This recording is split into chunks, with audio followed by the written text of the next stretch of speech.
Assalamualaikum warahmatullahi wabarakatuh. Salam jumpa, salam sejahtera untuk Anda semua. Salam persaudaraan dari kami, Aras 9 Channel. Semoga Anda dan kita semua senantiasa dalam lindungan Tuhan yang Maha Kuasa. Terima kasih yang tidak terhingga atas respon positif Anda terhadap konten-konten kami. Dan sahabat-sahabatku, sebagaimana 2 edisi yang lalu kami bahas tentang respon positif dari seorang guru besar. Beliau adalah Profesor Dr. Kiai Mukri Aji M. Hum, guru besar di UIN Syarif Hidayatullah atau USyahid Jakarta, terhadap penelitian Kiai Haji Imaduddin Usman Al-Bantani terkait dengan nasab ba'alwi atau habaib. Nah, sahabat-sahabatku, sampai hari ini bagi mereka yang menentang dari apa yang disampaikan oleh Kiai Imad, setelah menyampaikan sanggahan-sanggahannya yang kemudian disanggah ulang, sudah bisa kita tebak. Kemudian dimunculkan kalimat-kalimat yang keluar dari konteks aslinya, dari konteks yang substansi, bahkan bukan hanya keluar dari substansi, melainkan juga kata-kata yang tidak semestinya disampaikan seseorang yang ditokohkan. Entah itu kata dungu, tidak beradab, tidak berakhlak, bahkan kata kamfrets, pakai hams frets. Ya, begitulah sebagian di antara penentang Kiai Haji Imaduddin Usman Al-Bantani, dan itu mungkin bagian dari dinamika perjalanan sebuah penelitian.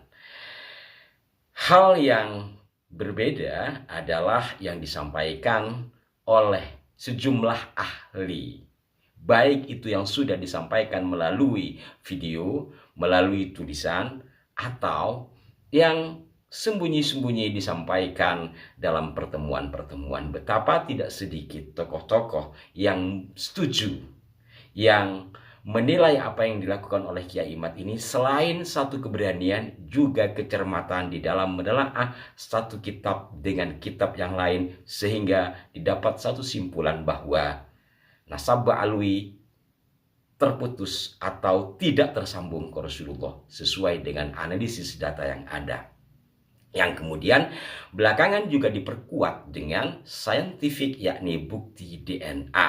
Kalau bicara DNA, bicara yang detail itu urusannya Pak Dr. Sugeng dan yang para ahli DNA yang lain, mungkin juga Bu Hera ya, sebagai peneliti di BRIN, Badan Riset dan Inovasi Nasional. Walaupun tentu silahkan sebagai sebuah temuan sains itu bisa dibantah secara sains pula, bukan dengan asumsi-asumsi. Saya kembali lagi kepada apa yang disampaikan oleh Kiai Haji Imaduddin Usman Al-Bantani yang mendapat respon positif. Satu di antaranya adalah Kiai Haji atau Profesor Dr. Kiai Haji Mukri Aji, yang sebelumnya pernah kami bahas juga, yang mana Profesor Dr. Kiai Haji A.S. Hikam. Jadi Pak A.S. Hikam ini walaupun seorang peneliti, pengamat politik ya, beliau juga dulu menjadi Menristek di masa Gus Dur, beliau juga punya pondok, beliau itu kiai juga gitu, dan di NU menjabat sebagai mustasar. Ternyata antara Profesor Hikam dan Profesor Kiai Haji Mukri Aji ini sama-sama mengapresiasi dari apa yang disampaikan oleh Kiai Imad. Berbeda dengan orang yang menentangnya sampai keluar kata-kata yang tidak semestinya. Bahkan dalam wawancara sahabat kami Pak Yusuf Mars di kanalnya Pada Suka TV, Profesor Dr. Kiai Haji Mukri Aji mendorong Kiai Haji Imaduddin Usman Al-Bantani agar tidak hanya menjadi peneliti kelas Indonesia lah, agar kita memiliki intelektual muda muslim yang berkelas dunia.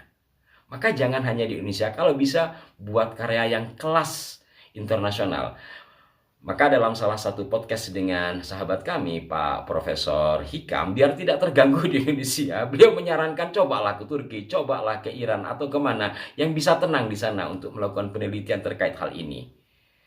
Dan berikut ini saya akan putarkan wawancara sahabat kami dengan Profesor Dr. Kiai Haji Mukri Aji. Baik, kemarin saya podcast dengan Pak Hikam. Dia mengatakan ini apa kita dorong Kiai Imad itu menjadi intelektual muda Muslim untuk berkelas dunia. Nah, kira-kira bagaimana nih Romo Yai ini? Saya setuju itu, karena memang ya kita ingin ya semakin bertambah lah gitu kan intelektualitas kita yang Muslim gitu untuk kelas internasional, kelas dunia gitu kan. Mengapa tidak? Memang sudah layak gitu kan, dan sekarang tinggal kita promosikan betul dan sebagainya supaya saling ya menguatkan lah gitu. Insya Allah. Ya. Sebagai closing statement, kira-kira bagaimana saran terhadap Kiai Imad, kemudian juga terhadap para habaib ini, kan subjeknya itu kan habaib ya, yang nasabnya apa dikritisi oleh Kiai Imad. Subhanallah, kepada Pak Kiai Imad saya sudah sampaikan tadi, dan bahkan sebelumnya juga saya salut sekali, tawadhu juga, walaupun masih muda. Mungkin apakah usianya lebih muda atau lebih tua dari saya gitu kan, kayaknya lebih muda ya, melihat terusan perjuangan cinta ilmunya itu. Dan kepada para habaib, jangan merasa tersinggung dengan hasil temuan atau buku, hasil penelitian dari Kiai Imad atau dari yang lainnya. Kalau untuk kebaikan, mengapa tidak gitu. Jangan sampai kita terjebak sebagai yang mengatasnamakan dalam nasab kita cucu baginda Rasul Muhammad SAW dalam kemaksiatan dan dosa, na'udzubillah. Bahkan kita akan semakin tingkatkan kualitas. Nah, sahabat-sahabatku, tentu Anda sudah dapat memahami dari apa yang disampaikan oleh Profesor Mukri Aji bersama sahabat kami Pak Yusuf Mares terkait harapannya atas apa yang dilakukan oleh Kiai Haji Imaduddin Usman Al-Bantani. Dan saya secara pribadi, jujurlah, saya ini orang bodoh, tidak berpendidikan tinggi. Saya sangat bangga terhadap siapapun putra Pertiwi ini. Mau haplogrupnya apa?